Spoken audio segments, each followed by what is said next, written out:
Hi everyone. So I've been working with Tara for a bit with Hope Without Harm, and one of the things we decided to do is we want to start having some real conversations about what's going on. We want to start bringing more attention to what we want to do. So we're going to start putting out some more videos. Tara's already put out hers for this week, and basically I'm just going to respond to some of the things she went over. One of the things right now that's big for us in British Columbia is the attacks that have been happening on the UBC Vancouver campus. There have been six that have been reported now. I'd be very willing to guess there's been more than that, knowing what we know about how often victims actually report. So I'm sure there's been more, and they're starting to think there's been other attacks that haven't been on campus that this guy is linked to. But one of the things I really struggle with in the wake of attacks like this is the advice that are given to women. Vancouver, they've been promoting Safe Walk more, which is a group that basically provides somebody to walk home with you with. So they've been talking about don't go out late at night on your own. Basically, have somebody with you the whole time. And this is an interesting one because this is the guy that we've all been told about, that women have been told to fear. It's the guy lurking in the shadows that's there to rape you. And while he's certainly not the most common rapist. They obviously do exist.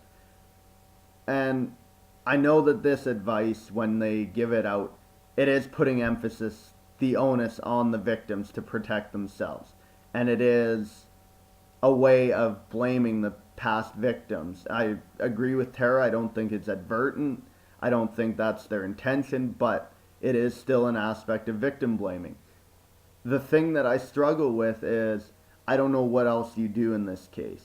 Um, this guy is not going to stop, in my mind, until he gets caught.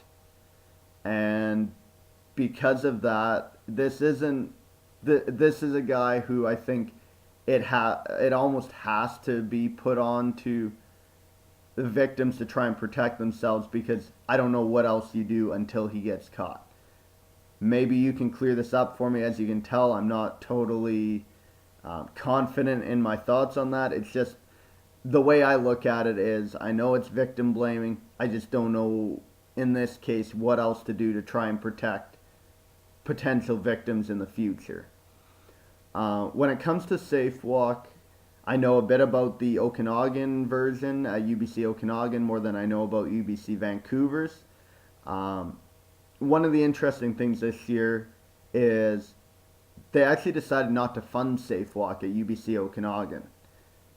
Who they is, I'm not 100% sure. I was told the university, but I don't know if that's the university, the student union, who looks after that. But regardless, somebody made a decision not to fund it. The only reason it still exists in UBC Okanagan is because the security group on site actually made the decision to fund it because they saw the value in it. They saw how much it helped them. And I think right now, even on UBC Okanagan, where the attacks that in this case haven't happened, they are still seeing an increase in calls to have people come and walk home with people. So I think it is. I certainly think it's a worthwhile group, but we'll see what happens in the wake of the attacks, whether maybe they get more funding.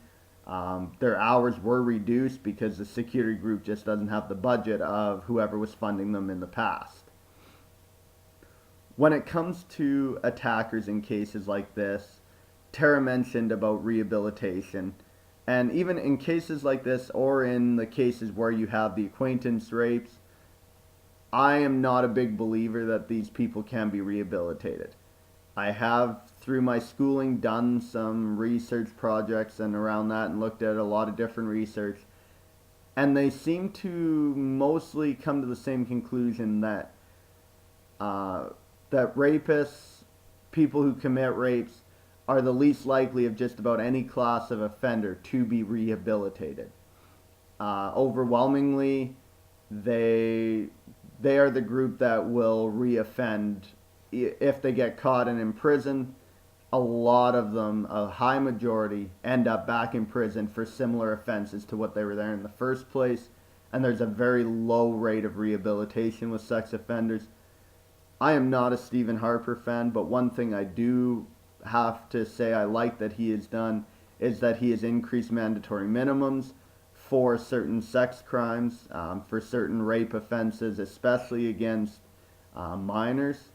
And I am a believer in that. As much as I don't really like mandatory minimums, I do like them in this case, and I think that this is one thing he has done well. I am in a teaching program right now. I want to be a teacher. One of the things we talked about a lot through the program is sexuality and what the students that we'll be teaching are going through, and we talk about consent. The no means no that Tara talked about, and I really think the conversation is framed poorly. No means no. It's on it's once again, it's on women to be the gatekeeper. It's on women to be the one that shuts the man down, that cock blocks them, that blue balls them, whatever term you want to use. Um, I really think it needs to change again to where the onus is on that there is consent between both parties. A yes means yes is basically the way that I've seen it termed now. And I really like that, and I don't understand the mentality around the guys who just go until they're told not to. Um, Vigorous consent to me is one of the phrases I saw that I really like because I think that that's in a healthy sexual interaction. I would think that's what you're going for. So I really like the movement, and it hasn't gained a lot of notoriety yet. I'm hoping it starts catching on, but having the conversation be yes means yes. I really like that Tara brought up Miley Cyrus because I have to say I became a fan of Miley Cyrus after her performance at the what was it, the Video Music Awards or whatever show it was. I didn't watch the show. I saw the whole uproar after, and I really think that, I mean, she's following the progression that a lot of the young artists took. Britney Spears, Christina Aguilera kind of followed the same path. They were the young, cute, very innocent type girls, and then they got to a certain point and they made that transition. And I think that that's just a natural progression. I have no problem with what Miley did. You might say it was a little untasteful, which I could potentially agree with, but I think the total uproar was kind of overblown. And one of the things I've really thought about is there's a total disconnect between sexuality and sex. It's almost like people see them as three different things. Um, we always push for them to be sexy. Britney Spears, Christina Aguilera, Miley Cyrus, young artists in general. We push them to be sexy. That's what we want from them. If you're attractive, you get ahead in the music industry, in the acting industry. You get ahead partially or maybe fully for some based off their looks. And yet, we've drawn this very thin, very subjective line between sexy and sex because soon as people feel you've crossed the line into where your sexiness reminds them of sex, they get upset. They get into an uproar, and then we start hearing the names, the slut, the whore, whatever Miley Cyrus was called. I'm sure there were 1,000 different things she was called for her performance. And I just don't understand that because our culture has pushed that looks are number one, and then we get upset if you don't look a certain way, and it really bothers me. One of the last things I just want to touch on is the perception of the millennial generation and their sexuality. One of the things I really think is that everybody has been typecast. We are the hookup generation. and everybody is into that. And if you're not, then I think there's a real issue around people who buy into the culture but can't do it, won't do it, whatever. Um, my perception of our generation is you do what's right for you.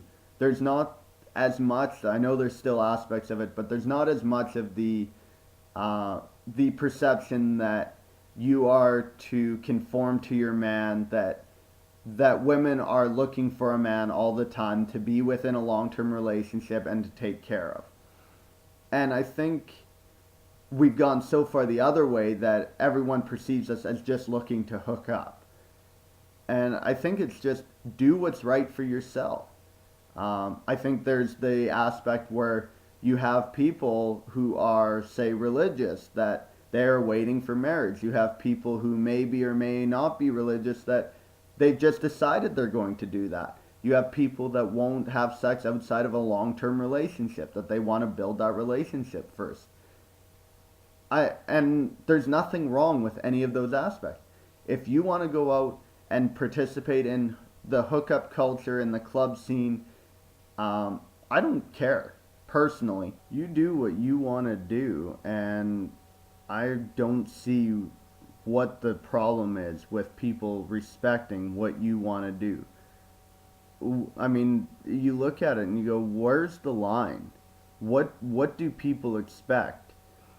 People who don't hook up get criticized. People who do hook up get criticized, particularly women. So I don't even know what the expectation is, what the standard is. It's like, I mean, I guess it's just people looking for a reason to criticize other people, to give them reputations, to maybe make themselves feel better. I have no idea, but I just don't get it, because I don't think anybody knows where the line is.